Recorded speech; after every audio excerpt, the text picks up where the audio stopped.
As of 2020, the only country with an independent Space Force is the United States, which established the United States Space Force in the month of December 2019 under President Trump. The military space development by the United States started with the Army Air Force in 1945, and most of its space forces were organized within the United States Air Force, which became the executive agent for space in 1962 during the Kennedy administration.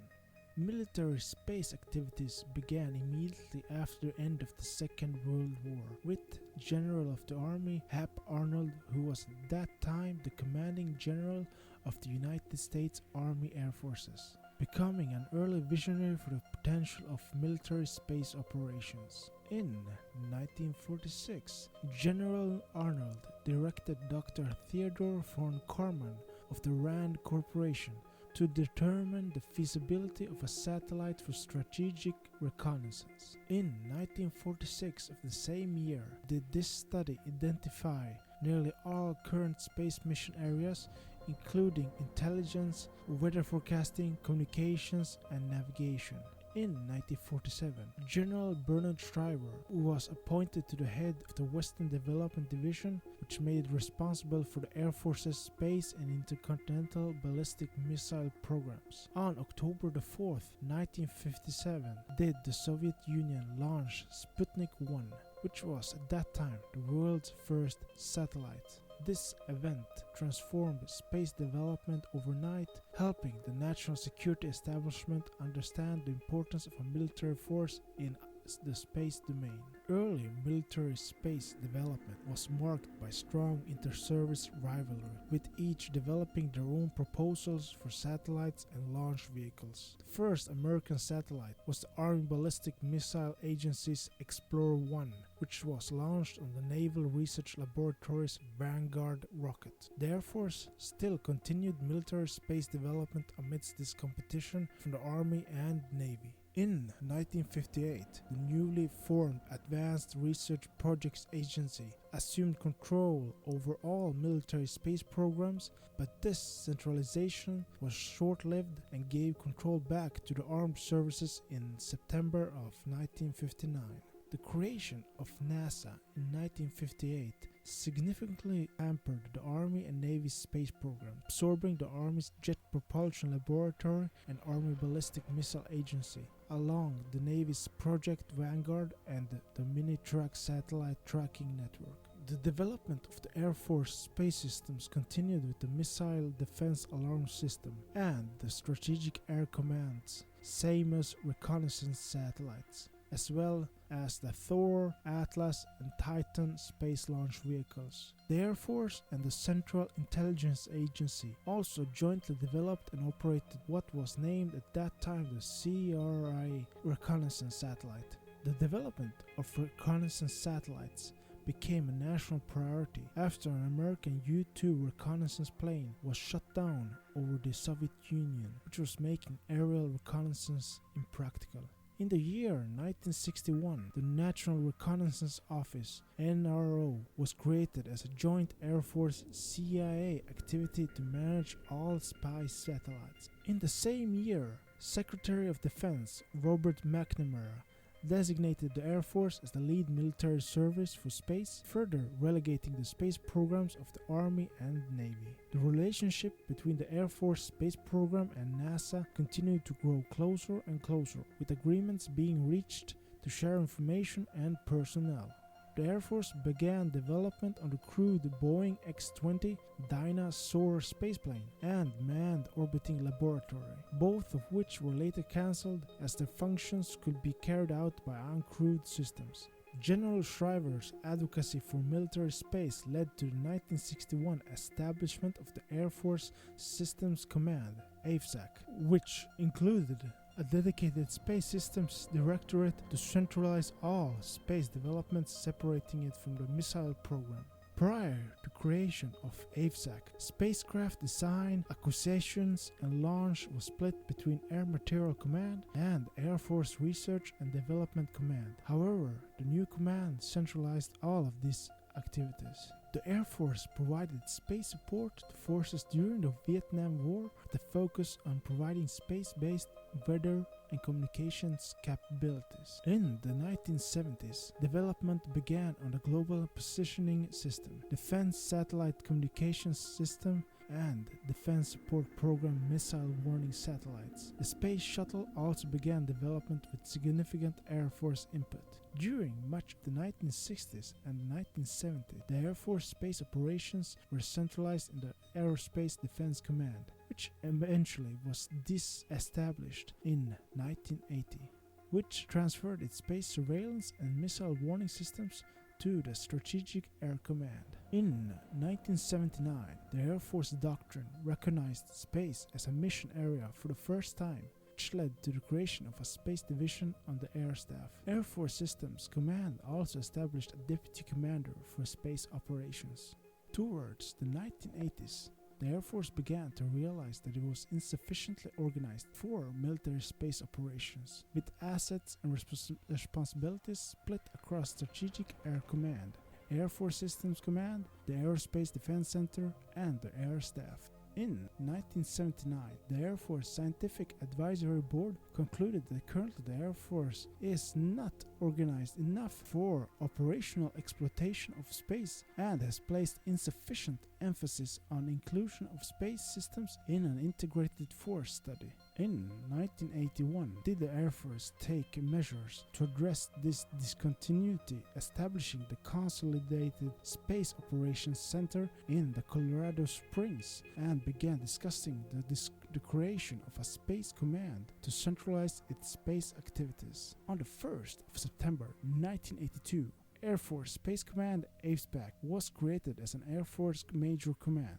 Air Force Space Command centralized all space operations, including missile warning, launch operations, satellite control, space domain awareness, and satellite communications. AFSPAC was absolutely critical during the Persian Gulf War, which would later be described as the first space war by Air Force Chief of Staff General Merrill McPeak. Specifically, through its GPS support enabled left hook across the Iraqi desert. Defense Meteorological Support Program satellites provided a significant amount of weather data, and over 90% of communications were provided by the satellite systems. The Defense Support Program early warning satellites provided indications of Scud launches to the ground forces. In the 1990s, AFSPAC led the development of the Milestar Communications satellite constellation. In accordance with the recommendations of 2001 Space Commission, the Space Missile Systems Center was transferred from the Air Force Materiel Command to the Air Force Space Command, which in turn became its integral research and acquisitions arm. In the aftermath of the September 11th attacks, the Air Force Space Command provided space support as a part of the global war on terrorism. The idea of an independent service for the U.S. military space operations had been under consideration by the year 2001. The 2001 Space Commission, which was chaired by former Secretary of Defense Donald Rumsfeld and composed of a number of military, space, and intelligence professionals, was set up to examine the national security space organization of the United States. The commission itself concluded that the military needed to develop space-specific doctrine, operations, concepts, and capabilities, which included the development and deployment of space-based weapons. The Space Commission came to the conclusion that the Air Force treated space operations as a secondary mission in comparison to air operations, and recommended the creation of a Space Corps within the Department of the Air, which meant that in the long term would mean the creation of a military department for space. In 2017, did a bipartisan proposal to create the U.S. Space Corps as a military service within the Department of the Air Force was put forward by the representatives Mike Rogers and Jim Cooper. This was done specifically due to the realization that the Air Force space mission had become a secondary concern in contrast with the air dominance mission. The proposal passed in the House of Representatives but was cut from the final bill in the negotiations with the U.S. Senate. The proposal gained new life when President Donald Trump first publicly spoke about an independent Space Force during March 2018 speech. In a meeting in June 2018 of the National Space Council, did President Trump direct the Department of Defense to begin the necessary processes to establish the U.S. Space Force as a branch of the armed forces. On the 19th of February 2019, Space Policy Directive 4 was assigned, initially calling for the placement of the U.S. Space Force within the Department of the Air Force before later creating and transferring the service to the Department of the Space Force. Legislative provisions for the Space Force were included in the 2020 National Defense Authorization Act, which was signed into law by President Trump during a signing ceremony at Joint Base Andrews on the 20th of December 2019. The Space Force was established as the 6th Armed Service Branch with the Air Force General John J. Raymond as the head of the Air Force Space Command and the U.S. Space Command, becoming the first Chief of Space Operations. On the 14th of January 2020, Raymond was officially sworn in as a Chief of Space Operations by Vice President Mike Pence. Air Force Secretary Barbara Barrett approved the transfer of the 14th U.S. Air Force to the Space Force and redesignated as the Space Operations Command, with the transfer effective as of the 20th of December 2019. Former commander of the 14th Air Force Major General John E. Shaw was appointed as the commander of the Space Operations Command, while he also served as the U.S. Space Command's combined Force Space Component Commander. About 16,000 Air Force active duty and civilian personnel are to be assigned to the Space Force, while the branch is gradually integrated into U.S. Armed Forces, including establishing independent procedures for manning equipment, training personnel, and creating uniforms, ranks, logo, patch, awards, and an official anthem. On April the 18th, 2020, did 86 graduates of the United States Air Force Academy become the first group commissioned second lieutenants in the U.S. Space Force. In 1982, the Air Force created Air Force Space Command, which merged all USAF Space Forces into one.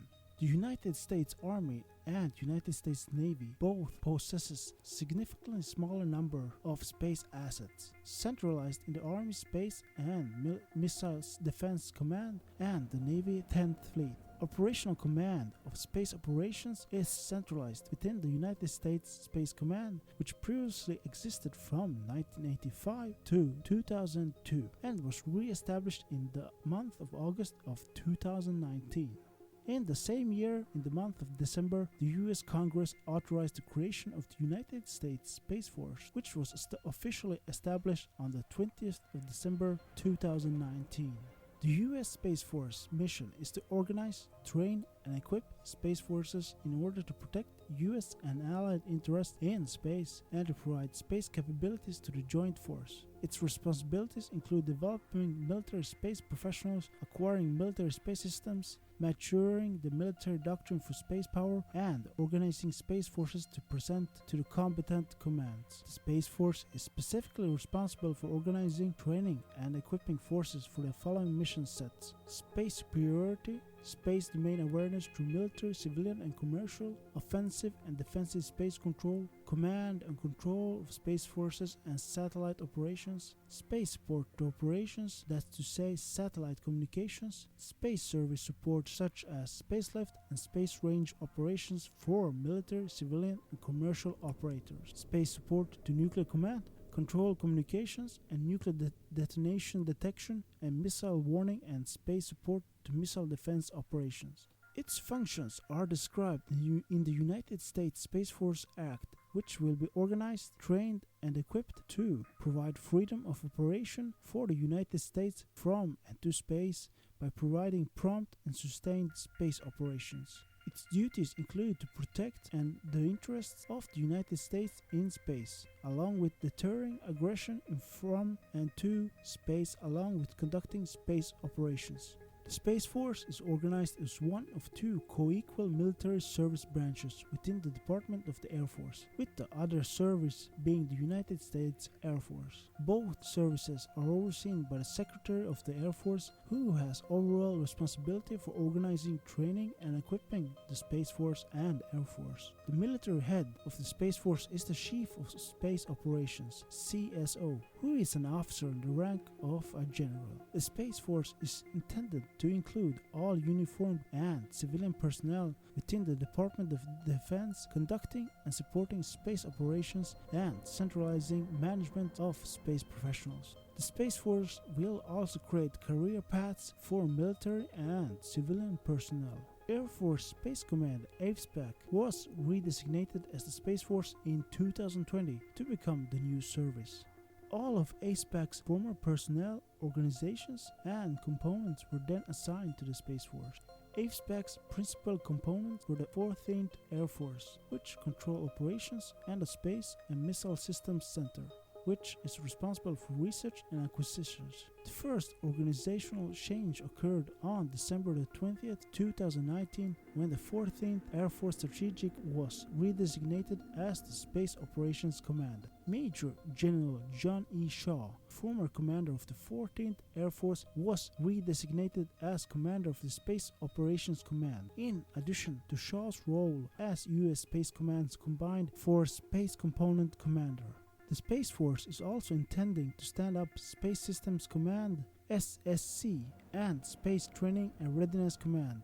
SFSC is intended to centralize Space Force launch through research and development activities. STARCOM is intended to grow a cadre of space professionals and be comprised of Space Force centers focused on training, readiness, and the doctrine. All members of the former Air Force Space Command are currently assigned to the Space Force. Members of the Army and Navy will also be detailed to the Space Force. There are currently 16,000 individuals assigned to the Space Force.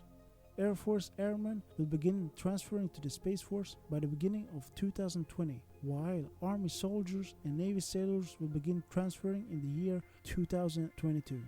The Space Force is creating career tracks for Space Force core organic specialties, including space-specific operations, intelligence, engineering, acquisitions, science, and cyber communications. Support specialties such as legal, medical, civil engineering, logistics, financial management, security forces, and public affairs will be detailed by the Air Force to support the Space Force. All members of the Space Force currently retain their respective grade and rank carried over from the Air Force. However, it has not yet been announced what the permanent rank structure will be.